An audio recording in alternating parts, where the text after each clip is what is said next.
दिन में नाइट में कभी कॉल करो। भारत को प्यार करना सिखाया। मुकेश अंबानी अपना ब्याही जी है, ईसा अंबानी अपनी भाभी है। में लाखा के टाइम में एक कोई बंजारा था। कौन था? बंजारा एक जाति होती है। बंजारा एक जाति थी जो व्यापार करती थी। क्या क्या करते थे? ट्रेड का काम करते, व्यापार का काम किया, ट्रेड करते। अच्छा, ट्रेड के तरीके क्या होते? उस टाइम ट्रेड के तरीके होते थे घूम घूम के। बैलगाड़ियां रखते अपने पास। बैलगाड़ियां आज इस गांव, ये अपना एक गांव, इस गांव में बैलगाड़ियां लेके आए बंजारे, 10-15 का ग्रुप है, आगे बैठ गए, भाई रे सामान खरीदना वो खरीद लो। इस गांव वालों ने सामान खरीद लिया 10 दिन में। अब 10 दिन बाद इस गांव में आ गए, फिर इस गांव में चले गए। घूम घूम के व्यापार करने वाली एक जाति होती है। उस जाति को क्या बोला करते? घुमक्कड़ व्यापारी। कैसे व्यापारी थे? नोमेडिक।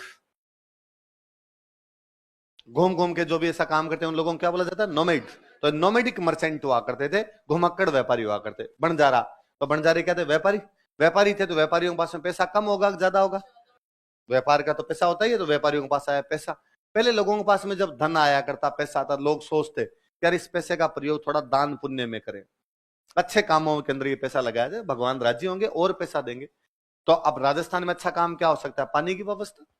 कहीं पानी की व्यवस्था करा दो, उससे अच्छा काम तो हो ही क्या। उदयपुर के पास में, तब उदयपुर तो था ही नहीं, यहां पर एक गांव पड़ता था, उस गांव का नाम था पिछोली। गांव का नाम क्या था? इसने उस पिछोली गांव के अंदर एक झील बना दी। पिछोली में झील बनाई, इसलिए झील का नाम क्या पड़ा? क्या नाम पड़ा? तो 2-3 बातें पता चली। एक तो ये कि पिछोला झील का नाम पिछोला झील क्यों है? कौन से गांव के अंदर बनाई गई थी? किसने बनवाई थी? बंजारे कौन होते हैं? घुमक्कड़ व्यापारी। कौन होते हैं? कौन से राजा के टाइम बनाई गई थी? लाखा ने नहीं बनवाई। बनवाई किसने? कौन सी झील? इसका नाम पिछोला क्यों है? अब तो ये उदयपुर के एकदम पास में था, उदयपुर के टच हो गया एकदम। ये 2-3 साल पहले आईएएस में सवाल था, 2017 में 18 में, 4-5 साल हो गए होंगे, कि बंजारा क्या है।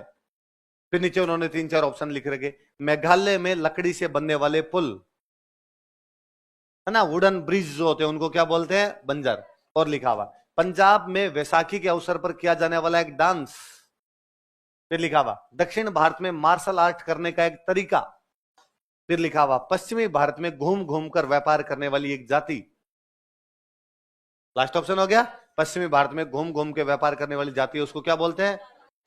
है ना, तो बंजारे जो घूम घूम के व्यापार करते हैं। इसलिए अक्सर आप गानों के अंदर सुनते हो बंजारापन, आवारापन। आवारा मतलब जो घूमता रहे इधर उधर, उसको क्या बोलते हैं? बंजार। आप पता नहीं ध्यान देते नहीं देते, बाकी गांव के अंदर मेरा ये कई बार सुना हुआ है कि कई बार छोटे थे तब क्रिकेट खेलने के लिए जाते, सुबह निकले, संडे वाले दिन सुबह 6 बजे बैट लेके निकले और रात को शाम को 8 बजे आए। दिन में खाना पीना कुछ ही नहीं। टाबर होते तो भूख भूख भी ज्यादा लगती नहीं है, और क्रिकेट खेलने को मिल जाए फिर तो एकदम ही नहीं लगती। सारे दिन क्रिकेट खेलते रहते, शाम को आते मम्मी डांटती, सारे दिन कहां था, बंजारों की तरह घूमता रहता है। किसकी तरह घूमता रहता है? बंजारे कौन थे? जो क्या करते थे? घूम घूम के व्यापार। क्या करते? और जो घूम घूम के व्यापार किया करते वो एक जाति थी। उस जाति को क्या बोलते? बंजारे। एक बंजारे के पास खूब सारे पैसे आए तो उस बंजारे ने क्या बनवा दी? पिछोला। पैसे वाले जो भी लोग होंगे वो हमेशा से काम करवाएंगे, है ना। और ये है ही, व्यापारी जो भी होंगे ना, उनमें धर्म पुण्य दान देने की प्रवृत्ति ज्यादा होगी। इसलिए व्यापारी के पास जब भी पैसे होंगे कोशिश करेगा कि यार कहीं ना कहीं लगाऊं। इसलिए आपको मंदिर ज्यादातर जो मिलेंगे व्यापारियों के बनाए हुए, सेठ बना के चले गए। नाम है बिड़ला मंदिर। क्या नाम है? मैं छोटा था तब मैं समझता है बिड़ला जी कौन से भगवान हुए। पर राम जी का मंदिर सुना, गोगू जी का सुना, पाबू जी का सुना, रामदेव जी का सुना, तो पहला सुना जो किसका है? बिड़ला। पूछा घर वालों से बिड़ला जी भगवान कब हुए? अपने बिड़ला जी की पूजा क्यों नहीं करते? वह बिड़ला जी कौन भगवान? तो मुझे कहते ना जयपुर में बिड़ला मंदिर है, तो बिड़ला जी बना के गए थे। मंदिर तो राधा कृष्ण का है, मंदिर तो किसका है? बनवा के कौन गए थे? बिड़ला जी। इसलिए नाम क्या पड़ गया? नाम ही क्या पड़ गया उसका? तो मंदिर बनवा गए। आप पुरानी जितनी भी प्याऊ है वो देखो, प्याऊ समझते हो? पर भाई आज तो क्या आपके पास पैसे हो गए सबके पास, इसलिए आपको प्यास लगी और आप जाके कहते हो बिस्लरी, है ना, अथवा बिस्लरी लेके आ जाते हो। पहले जब ये पैसे नहीं थे, बिस्लरी मिलती नहीं थी, तो पानी कहां से पिएगा आदमी? तो क्या बने होते थे? प्याऊ। तो प्याऊ में कोई ना कोई एक पिलाने वाला बंदा होता, ऊपर से और पिलाता हो, हाथ और नहीं लगाने देता। नहीं साहब एकदम इधर खड़े हो जाओ, मैं भी पिला दूंगा आपको। पर वो मटकों का ठंडा ठंडा पानी हुआ करता, पिया करते थे उसको। अच्छा, वो जो प्याऊ है उनको देखो आप किसकी बनाई हुई है, कभी उनपे नाम देना, नाम देखना, उनपे मिलेंगे। इस प्याऊ का निर्माण सेठ अगरदास ने अपनी माता रामप्यारी देवी की याद में करवाया था। है ना। आप धर्मशालाएं देखो पुरानी, धर्मशाला समझते हो। मैं फिर कहता हूं, आज पैसे आ गए इसलिए आपको किसी भी शहर में जाके रुकना है, आप होटल वाले के जाके मुंह पे मारते हो, रूम दिखा, अच्छा रूम दिखा, अटैच लेट बात होना चाहिए, सब कुछ जाके उसको कहते हो, वो आपको अच्छा सा रूम दिखाता है, आप रहते हो 800 रुपए में, 1000 रुपए में, 2000 रुपए में, जितने आपकी श्रद्धा उतना अच्छा रूम, आप रह जाते हो। पहले होटलें भी नहीं थी, संचार के साधन नहीं थे, आप बता भी नहीं सकते कहाँ रुके वो कहाँ नहीं रुके हुए। पर आपको अपने गांव जाना है, आप जयपुर से अपने गांव जाना चाहते हो, और आपका मान लो गांव भरतपुर में पड़ता है, आप भरतपुर पहुंचे तब टाइम हो गया शाम के 5 बजे, आपका गांव भरतपुर से पड़ता आगे 50 किलोमीटर, आपके गांव जाने वाली लास्ट बस जो है वो 15 मिनट पहले निकल गई, अब जाओगे कैसे। और कोई बस का साधन है नहीं, दूसरी गाड़ियां जाती नहीं, पैसे आपके पास इतने है नहीं कि आप जीप किराए करके लेके चले जाओ, तो आप फिर रात को वहीं रुकोगे भरतपुर, तो रुकोगे कहाँ, तो जान करता है नहीं आपको, तो धर्मशाला में कहाँ रुकोगे। और आज के 20 साल पहले तक उन धर्मशालाओं का किराया था 2 रुपए, 5 रुपए, 10 रुपए, 10 रुपए में रुक जाओ, खाना खा लो, सुबह उठ के अपने यहाँ से रवाना हो जाओ।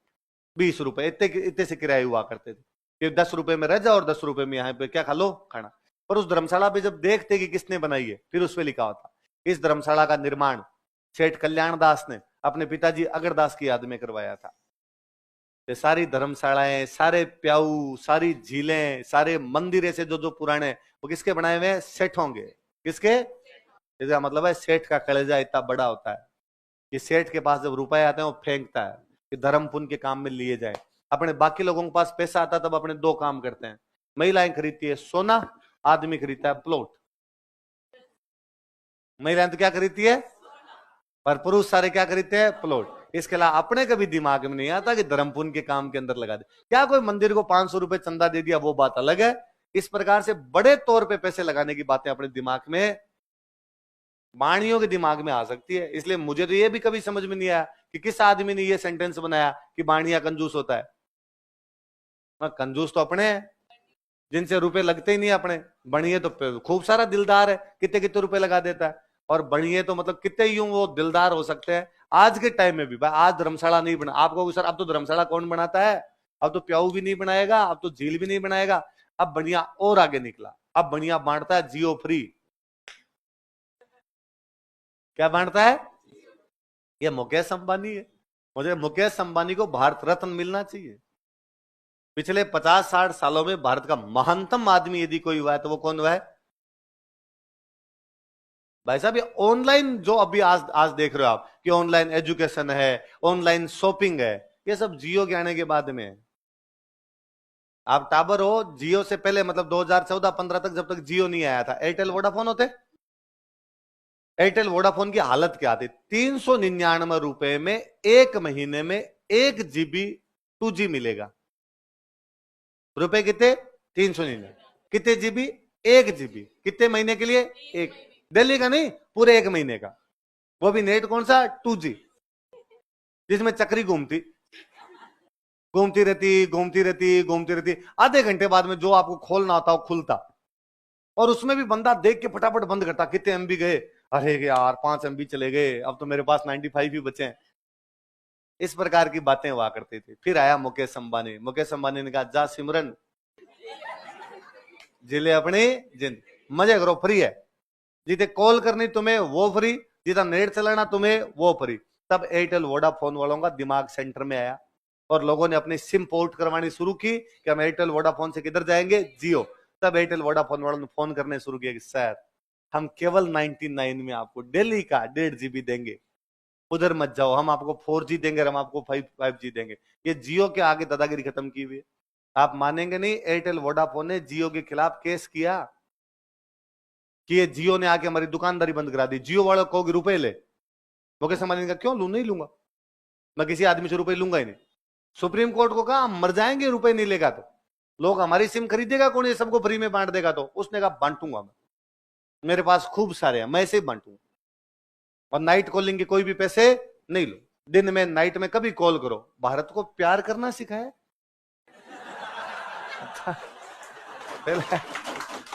ये नाइट कॉलिंग सबसे पहले फ्री कोई लेके आया था, रिलायंस। कौन लेके आया था कि 8 बजते ही लोग यूं दीवारों के चिपक के जो 10 बजे से पहले, 10 बजे शुरू होता है, 10 बजते ही कौन है पकड़ो रे भाई अपने अपने सब। उसने कहा कोई पैसा नहीं, करो आराम से बातचीत करो, है ना, बात करने से ही बात बनती है, बात करोगे नहीं फिर मतलब क्या निकलेगा। इसलिए कभी भी पैसे वाले लोगों को गालियां नहीं निकाल। पैसे वाले लोग बहुत भले लोग होते हैं। ये भारत में गलत टेंडेंसी है कि अपने पैसे वाले लोगों को हमेशा गालियां निकालते हैं। भारत में हर आदमी पैसे वाले आदमी को तब तक गालियां निकालता है जब तक खुद के पास पैसे ना हो जाए, है ना, तब तक अपने अंबानी को देखो, अडानी को देखो। पैसे वाले आदमी के पास में जब पैसे आएंगे तो फायदा है। मैं तो यूं दुआ करता हूं कि मुकेश अंबानी के पास और खूब सारे पैसे आ जाए, कि एक पैसे वाले के पास पैसे आते हैं तो फैक्ट्री लगाता है। क्या लगाता है? फैक्ट्री लगाएगा तो आपके मेरे जैसे 5-10 हजार लोगों को रोजगार मिलेगा, उनके घर के अंदर और रुपए आएंगे। इकोनॉमी के साइकिल चलती रहनी चाहिए। इकोनॉमी के अंदर पैसा कभी भी रुकना नहीं चाहिए। अपने पास जो भी पैसा आता अपने रोक देते हैं। इकोनॉमी की साइकिल के अंदर उस पैसे का कोई भी योगदान अपने संभाल संभाल के रखते हैं। बचत करेंगे एकदम। ये है कि नहीं, जब पैसा लगाया जाए, पैसा लगाओगे तो उससे और पैसा क्रिएट होता चला जाएगा बाद में। इसलिए इनके पास तो जितना पैसा है उतना ही क्या है। और मुकेश अंबानी मुझे तो वैसे भी और अच्छा लगता है कि मुकेश अंबानी ने अपनी बेटी की शादी की है ना, पिरामल परिवार है वो। कौन सा परिवार है? कौन सा परिवार है? पिरामल। ईसा अंबानी की जो शादी हुई जिस लड़के से, वो लड़का पिरामल है। पिरामल अपने झुंझुनू में एक छोटा सा गांव पड़ता है, बगड़। कौन सा गांव झुंझुनू में? पिरामल वहां के हैं। आज भी आप कभी बगड़ जाइए, बगड़ में घुसते ही आपको मिलेगा Piramal school, Piramal college, Piramal hospital, Piramal धर्मशाला, पिरामल सराय, पिरामल प्याऊ, पिरामल पिरामल पिरामल। सेठ ने बगड़ को इतना विकसित किया जिसकी हद नहीं। उस पिरामल जो कि अपने बगड़ का एक सेठ है, उसके परिवार के अंदर अंबानी की बेटी की शादी हुई। तो मुझे और लगता है कि मुकेश अंबानी ने अपना ब्याही जी है। ब्याही जी समझते हो?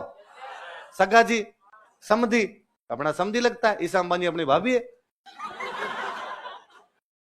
हाँ, कुछ ना कुछ रिश्ता तो है यार, कि और नहीं तो कभी कोई देवी देवता धोखने अपने बगड़ तो आएंगे।